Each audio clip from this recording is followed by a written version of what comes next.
Hi, everyone. Welcome to the latest edition of the Kolpack and Izzo Podcast, brought to you by Gate City Bank with Jeff Kolpack. I'm Dom Izzo. Semifinal Friday coming back. North Dakota State has a chance to go back to Frisco, Texas, as they'll host the University of the Incarnate Word, the Cardinals, who knocked off Sacramento State in the highest scoring game in FCS playoff history, 66-63 last week, to get a date in Fargo, their first trip back since they were here when College Game Day was last year in September of 2014. For those of you snowed in and listening to the podcast, we can tell you as we record this that the Word is still scheduled to come on Thursday and everything is still on for tomorrow in the football game. Well, nothing else to do but sit inside and listen to us. Not that you should be listening anyway. The Word at 3:55 p.m. is the latest I heard from airport authorities. Okay.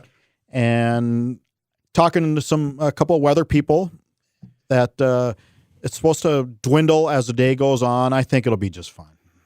You're a great weather mind, aren't you? Yes. So, great aeronautical weather mind. There you go. I had people asking about their equipment truck. They're bringing their gear with them on the plane. So I've not heard of that before. I don't know if you have. Well, pretty hard to drive your equipment all the way from San Antonio right now. And right. Especially trying to get in today. And especially down south is not great either. No. I mean, the whole country is under some sort of weather deal right now. So everything we've been told, though, is still good to go for the football game tomorrow night, 6 o'clock on ESPN2 for the Word and the Herd. And I'll just say it right now. I think we weren't the only ones who thought Incarnate Word could get through Sacramento State. The way they got through, though, still, I kind of shake my head of what happened last Friday night. The fourth quarter was something else. I mean, that was just almost panicky, frenetic football at its best. Frenetic's a great way to say it. I mean, wow, just and then the way they scored with 27 seconds left in the game to Taylor Grimes, who started his career at Illinois State. Yeah, how about if you that? remember, right? I do. And then transferred. He's a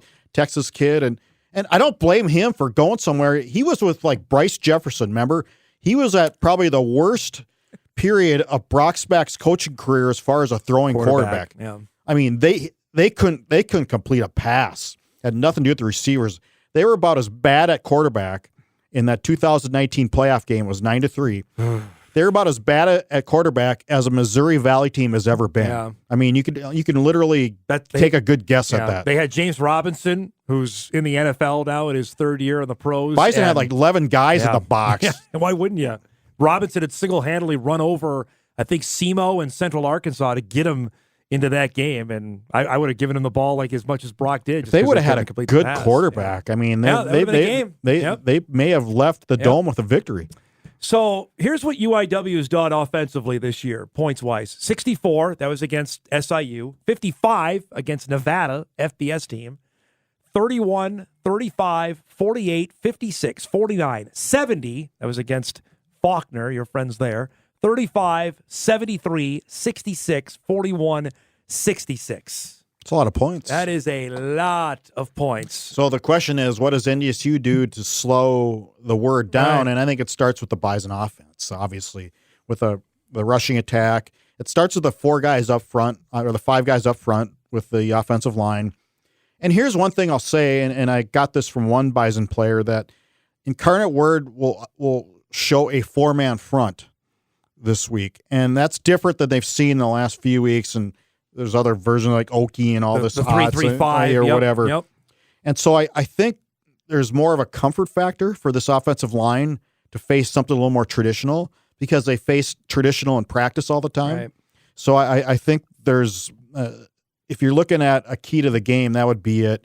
This is up to Cody Mock, Nash Jensen, Jay Kubas, Westberg, and Gray Zabel. Yeah. Thank you.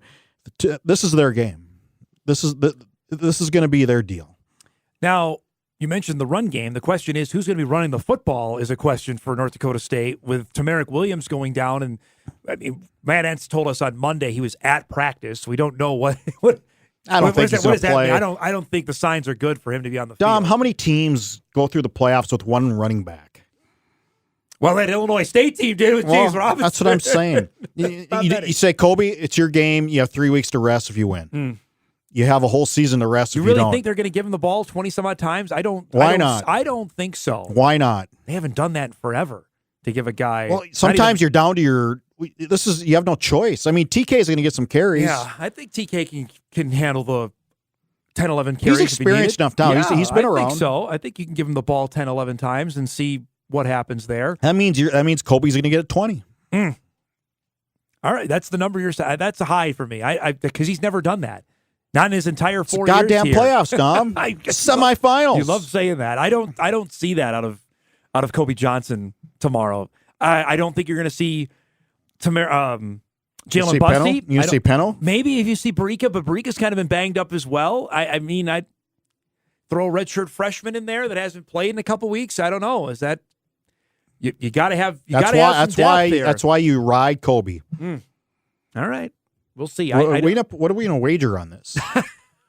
Ham sandwich. All I just don't. 20 seems a lot. That he's never done that before. That seems a bit extravagant to me. The other injury is to Raja Nelson, and that one looks severe too. And that was coming off Nelson having his best game as a Bison with those 4 catches he had on the last one. Of course, he got hurt on. Now there's a spot they have a little bit more depth, but I wonder if it's you get more to Eli Green. Does Bryce Lance get out there more? You know, you've used Braylon Henderson. Tyler Terhart, guys like that, do they target them somehow? Maybe you give Tyler or Bryce a shot at a few more reps, but not many. Again, I just say what you do is you shrink your depth chart and give these guys more reps, the starters and the top backwoods. Yep. Mathis and Lippy and go. Does Justin Jefferson ever come off the field very often? Well, that's different. Adam Thielen. Yeah, I just these guys can go a whole game. I mean, we get a little numb to that because we're so used to seeing them rotation. Mm-hmm. But they're in shape. I mean, they can go a whole game. Yeah, I'm not saying they can. I'm just saying it gives it a little different look. I mean, Stuffle was able to look healthier last week, and how much impact he had in the game last week against Samford. Yeah, and he could very well have a good impact again, on Friday. I just, again, he'll just have to go more reps. You mentioned the biggest key in your mind is the Bison offense, and I don't dispute that. The one side of the ball that has been relatively healthy has been the Bison defense. Through all of this, I mean, we keep talking about guys they lost. They've been on the offensive side of the ball, whether it be Sundell, whether it be Miller, Lipke, the guys I just mentioned. Defense got Cole Wisniewski back, and they may potentially could get Eli Mostaert back. Bigfoot's coming back. I mean, we don't know if he's going to play. I'm sure he's going to warm up tomorrow night, but you look at that side of the ball, not only are they getting better, they're getting healthier. They're getting better with their interior young guys, too, with specifically Dudenheffer and Heisman. I like the way they progressed, and they've been more disruptive. Javier Darrett's been really more disruptive. The best he's played as a Bison over the last month. No doubt about it. I mean, after I talked to him and I did that story on him, he's been lights out. He's been lights out. But I would say the interior is something we hammered early in the season. They have been really good over this last stretch, no doubt about it. Well, they're going to have to be really good tomorrow. And the best way to slow down, who will win the Harlan Hill, I believe. Walter Payton. Jeez. I'm just stuck in Division II. I'm stuck back to when Augie and NDSU got canceled in the 90s with a blizzard. Yeah. This Lindsay Scott is the guy's name from Incarnate Word. So he will win the Payton. But how you slow him down is you disrupt him. You force him out of the pocket, but not too much. I mean, you got to keep the cup. You can't let him run free for 15 yards. Sac State did that, and that was I don't know bad if you have a spy going on there or what. Well, and they've got a dynamite running back as well. Marcus Cooper's really good in the backfield. That he ran for 160-some-odd yards against Sac State last week. 1,324 yards, averaging almost 7 yards a carry. But again, let's look at their schedule here. I mean, meet the Faulkners. Who are they?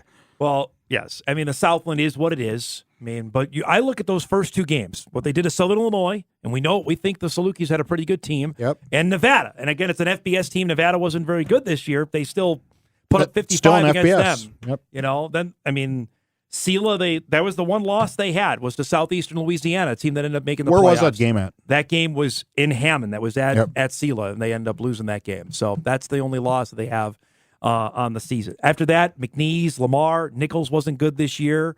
Texas A&M Commerce was in its first year, Division I. Houston Christian, which is former Houston Baptist. Northwestern State.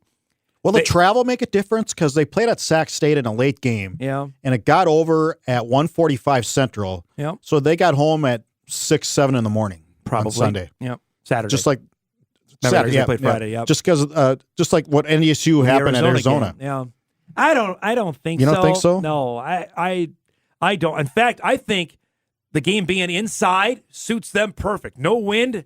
We got it on turf. We can have our guys fly. Let's go. Boy, they did pretty well in the elements at Sac State. Yeah, they didn't 66 points. No, it didn't seem to bug them, but I think that had more to do with Sac State's defense than anything else. But I think inside, indoors, they're going to be, let's roll the ball out and let's go. We're going to be A-okay Well, with we'll that. see if the Bison crowd can make a difference. Well, we'll see. What kind of crowd is there going to be? It doesn't seem like it's going to be great. No. I mean, the weather may play a factor in that because it certainly doesn't look like it's out west. For people that come from the western side of the state to Fargo, that's almost maybe impossible. By the way, you and I will have our thoughts on this on the pregame show tomorrow. We're going to do a segment on attendance and what we think are reasons. And I'll give you a snippet right now, and it's beyond because I know you talked about it with the alcohol sales coming in, thought that might get more people in the door. I don't think that bore out. No. And the home schedule was good this year. Next year will be the challenging one for NDSU's marketing team. When they look at, do you take the non-conference games out of there? You have Southern Illinois, Murray State, Western Illinois, and South Dakota as the conference games next year. That is not good. It's just not. I mean, that is going to, how are you going to get people in the seats there, let alone we're talking about a national semifinal, which you've always, like last year we saw a dramatic rise that was 16,000, I think, for the James Madison game. We're not going to come, I don't think, close to that tomorrow. I got to say my number one reason for the pregame show, so I won't get into it there. But I think your Wi-Fi theory that you've had for years is in play. Okay. I think we've talked about this. It's a myriad of stuff. I don't think there's one silver bullet here on this. You know, it's just there's a combination of I think it's expensive, too. I don't want to take all your thunder on this. It's expensive to get into the games. It really is. And what are tickets, 30 to 50, 30 to 60? I mean, if you're a family of four, you've spent close to $200 and you haven't parked or eaten yet. Or drank. Right. That's a lot of coin to be thrown around. I don't know. It's hard, you know, because I have people looking at the videos I put out, like from 10 years ago. Yesterday was the Georgia Southern game, the 2012 game, maybe the best game in the history of the Dome, and how crazy it was that night. And that's only 10 years ago that we can't simulate that. Now, granted, here the Bison are in the 11th time in the semifinals. I don't know if it's old hat. Those people that went there are now adults that have families that went, you know, in 2012. How much was a ticket back in 2011 to go to those games? I'd have to look that up. It's not as much as it is now. Can we find that Probably. somewhere? I don't know if I can do it now as we're taping the pod here, but that. Can you find that for me tomorrow before the pregame show? I'll get you some info on that. All right. But there's, like I said, a myriad of things there. But a lesser crowd certainly will have an impact on Incarnate Word tomorrow because that will certainly lessen their ability to get the ball off and stuff like that. Yeah. Communication is huge in football, and NDSU for years has buttered its bread on being disruptive, having that 12th man effect. 8 years ago, they were up here. I was visiting with Tom Burnett on my show, the former commissioner of the Southland, who was the guy the gatekeeper that got them into the league. He was part of that traveling party that came up here for College Game Day in 2014. He told me, you know, we saw San Antonio, our football presidents at the time. Obviously, we want football playing schools. We thought there's an area there that we could certainly get into, and you know, they've been in the playoffs. They won a playoff game last year, and now here they are in the national semifinals. That's a pretty steady climb from just 8 years ago. When they came up in 2014, they brought a bunch of boosters and administrators because they wanted to bring these people up here to say, this is what it looks like at the FCS level. If we want to get to this level, this is what it looks like. They were in the second year of a 4-year plan to get up to 63 scholarships, so they weren't even at full boat. And they were not good. They didn't score, and they were just a fledgling program. That's what it was. And I remember when it was scheduled, and I'm sure even ESPN Game Day people watching that day were going, who? Yeah. And there's probably still who. Yeah. I got a friend of mine who lives in a Big Ten school city, and he goes, who are they playing? I go, Incarnate Word. He goes, who? Where are they? What? Yeah. So the word is still not out there. So, you know, figuratively and literally. Yeah. It's going to take some, and maybe it'll help tomorrow being last couple of weeks being on ESPN. I think also though their last two head coaches have now moved on to pretty good jobs. 3 coaches, I'm sorry, that have now moved on to pretty solid jobs, and Gigi Kinney is going to be the new head coach at Texas State. His associate coach, who's all of 29, is now going to be the new coach. Clint Killow. At Incarnate Word, but that certainly helps. 2 straight wins over FBS opponents certainly helps. I mean, they're going to be the team in that league now. With Sam Houston gone, it's the Word's time in the Southland Conference. It's a school. It doesn't even have 5,000 enrollment, but I guess Notre Dame isn't really high enrollment, or Miami for that matter. Right. So I don't know if that's the biggest factor in the world. The area they're in, Kolpack, is San Antonio, man. And they can get players. They're trying to be third fiddle in that city. The Spurs are number one and always will be. Texas San Antonio won its second straight conference. All right. Won its second straight conference USA title. Went 11-2 this year and is going to the bowl game. And then I think their hope is to be number 3 in the city. Maybe they are now. I think so. Yeah, probably. I mean, with total outsider view, I would think that they're probably in the running for that. That wouldn't surprise me there. You're right though. Tomorrow night will go a long way. I wonder if they're bringing any media. I want any media coming up here. No, nobody came from Birmingham for Samford. Yeah, I don't know. I would, to answer that question, I don't know. Yeah. The media has been really quiet on that front on the Word this week. So maybe that tells you exactly where things are at in terms of where they're at wise. I mentioned Eli Mostaert. Give me your gut feeling. Does he play tomorrow or not? Yes, I think so. Okay. I think he's been almost ready the last 2 weeks. And I don't know. I have no other, just a gut feeling. Okay. You? I tend to agree with you. I think he's going to go for a few snaps. 10 to 15. Yep. Why not? It's now or never, I would say. And I know people say, well, wait a minute, Dom, if they win, he's got 3 more weeks to get ready. That really is now or never. But if you can't get to that game unless you win this one. So that's my thought process is you roll him out and see what he can give you. You know, he looks like he's close to playing. To me, that's the big sign. Can he be effective after being off so long? That's the real question there. I am really interested in this. I mean, Incarnate Word, just they have flash, and it's not just offense. The defense, they got some guys too that can fly around the football that could cause some issues. And we talked about this last week on the podcast, and then we addressed it in the post-game show. Samford's numbers look god-awful, and then Samford played amazing. Just lights out. Yeah, defensively last Gave week. NDSU a whole different look than they had been given anybody else all year, which is really crazy. I mean, it's amazing to think about that. Cam Miller watched film 3 hours a day, and after the game, he told us it was all for naught. Useless. Yeah, they just did all different stuff, and I would imagine maybe the Word has something. Well, you have to there. copy what Samford did. Absolutely. You go right back to the well and see what. Now, on the other hand, NDSU's got to be prepared for that. Yeah. So, are you thinking a double reverse or something? Stuff that either David Braun or Tyler Roll has saved that gets rolled out for this week's game that they've had in their back pocket? Your words, you just said it, now or never. Yeah. I don't think you save. I think this game's even enough where you can't really save and put stuff in your back pocket. And plus, even if you did, you'd have 3 weeks to come up with some new stuff. Especially depending on the opponent, you're going to know fairly well if you win, whoever you play, you know them really, really well.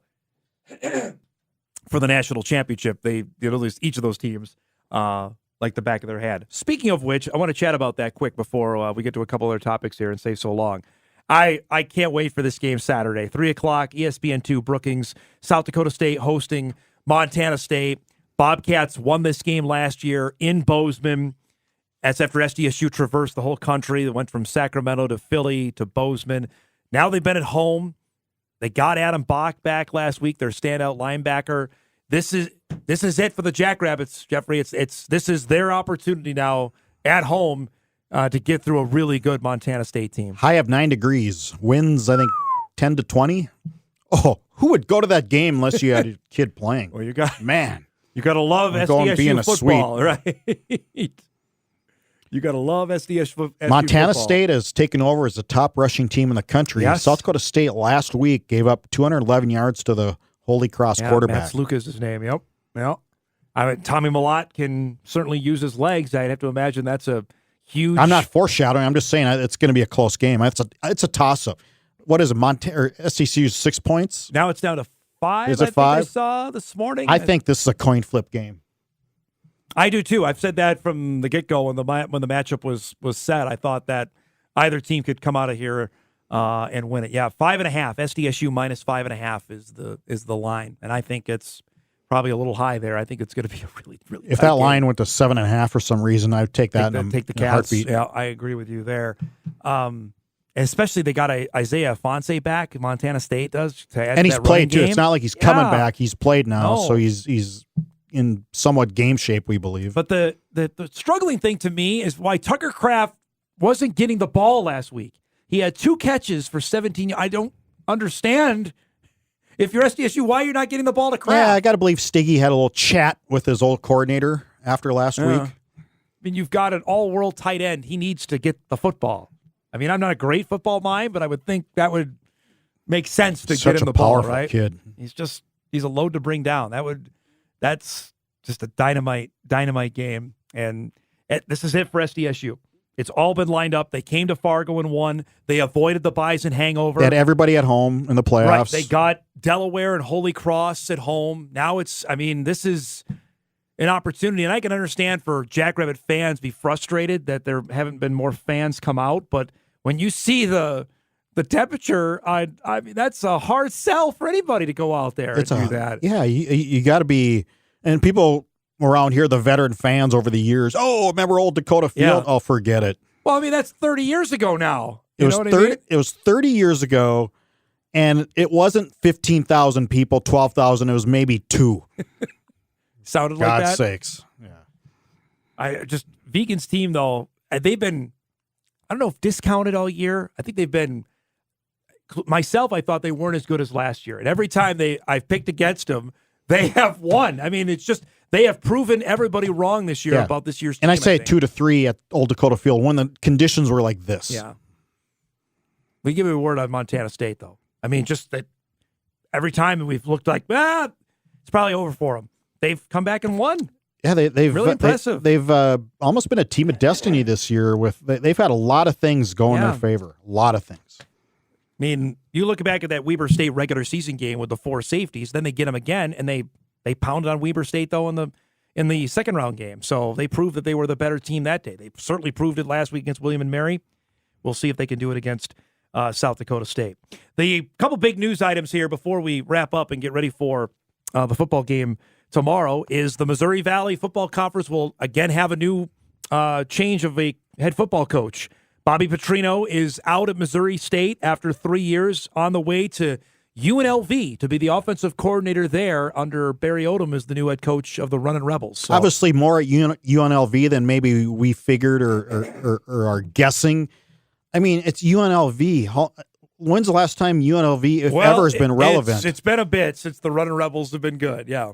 Is there new money in it? Went there. I mean, I can't believe that a coach would say that the city would be a number one priority for taking a job, because coaches are working all the time. Not like he's going to be cruising the strips and hanging in Harrah's and all, these casinos. I don't think. I wouldn't think so. No.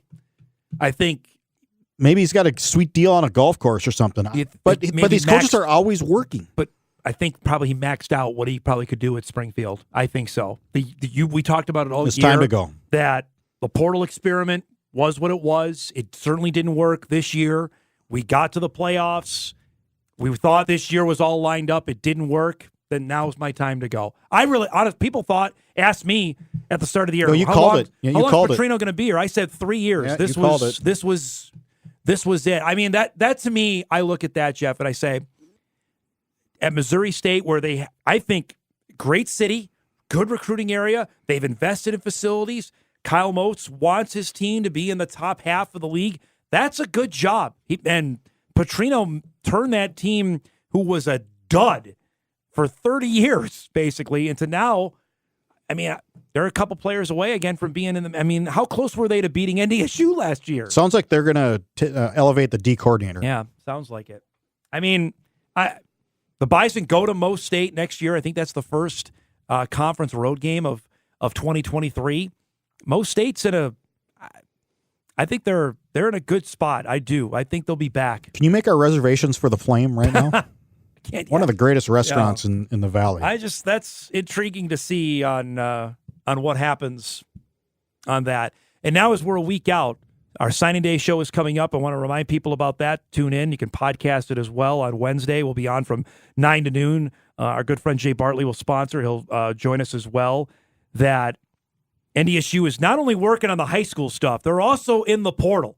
So when you see the official announcement or you're watching our show on Wednesday, it's not just going to be high school guys. There are going to be announcements of transfers that are going to come in because they need to be here for when spring ball starts. Couple, we believe, defensive ends may be coming. Yeah, at least 2 that I know of that are signed off and ready to go. And I don't think that's it. I think they're going to look at potential running back. They offered the D-back. And they offered a cornerback out of Illinois. From Illinois. Yep. So, who went to the same high school as Jalen Bussey down in Tampa. Tampa Catholic. Keith Alexander as well, who's was a freshman on the Bison roster this year. So when you see that on Wednesday, don't be blown away like, holy cow, there will be not just high school kids that'll be announced, but this is an interesting class of the Bison have added a running back, Shamar Brown, who we'll talk about, from Omaha, Nebraska, same high school as Easton Stick and R.J. Erzendowski. And his twin brother. Here. And Amar Brown is coming in as well as a walk-on. The local talent is not as prolific as it has been in past years. People will ask me, maybe looking at the North Dakota and Minnesota guys, it's not, especially on the North Dakota side of things, not a great class on the North Dakota side for this year. So when you're looking at that, something to keep an eye on for Wednesday. One guy they really wanted was Lincoln Keenholz, who you saw yesterday. I think they had him for a while, amazingly. Amazingly. He ended up committing to Washington, and then yesterday announced he's decommitting to go to The Ohio State University out of Pierre, South Dakota. That is quite the rise up, I would say, over the last few months. So I wonder what happened to Ohio State's quarterback, because you pick one every year. Did they say, there's a switch happening? Are they maybe they're bringing in 2? Or maybe the one guy they told, hey, you know what, you're not as good as this guy, and we're going to pull your offer. Boy, it's a dog world. It's just nasty out there. And I am confident NDSU lost out on Keenholz because of NIL. I can say that with 100% certainty. Washington's NIL deal was better than NDSU's. I can probably say with 100% certainty that Ohio State's NIL deal was better than Washington's, which has happened when you're in the Big Ten. I don't know. What's a quarterback worth these days? Incredible. High school quarterback that's highly touted, yeah. Bryce Young at $1 million. Yeah, before he even stepped on campus at Alabama. $1 million. Of course, he won the Heisman after that, so that probably paid off for. That was probably a good investment for the Alabama boosters that ended up happening. So it'll be really interesting on that. That's coming up on Wednesday, so don't forget National Signing Day. Anything else you want to add? No, let's get to the game. Pre-game show at 3. I'm ready for the pre-game show at 3. We got to have the snow stop. We got to get the team here, man. We're keeping our fingers crossed that everything happens. You look as bad as on the ground. It's up in the air. It's a different deal. You are a great aeronautical mind. How about that? All right. You got the Kolpack guarantee here. Here we are. It's 11:30 on a Thursday morning, and nothing's really been canceled because of weather. And it's going to let up later today. It'll be fine. All right. You want to come shovel my driveway then? Because I know I don't shovel. But I've been snowblowing. I'm on like 4, I believe, right now. I've been doing both, and I know the end of my driveway is the city of Moorhead. This is going to set a record for a number of times using that snowblower in a 48-hour period. I'd say it's already a record for me prior to January 1. Normally I set aside, I'm not doing it until after the first of the year, and then this was the non-negotiable deal this year. So anyway, don't forget, Bison Game Day at 3 o'clock. Jeff will join myself. Kyle Emanuel, Logan Campbell will be at the Fargo Dome with a couple of live guests. It'll be a fun show there. Then the game at 6 o'clock on ESPN2, and then post-game, Jeff, Big E, Mike McFeely, myself will wrap it up to see if Incarnate Word makes some history and is heading back to Texas, or the Bison will be returning to Frisco for a 10th time. For Jeff Kolpack, I'm Dom Izzo. That's the latest Kolpack and Izzo podcast, brought to you by Gate City Bank.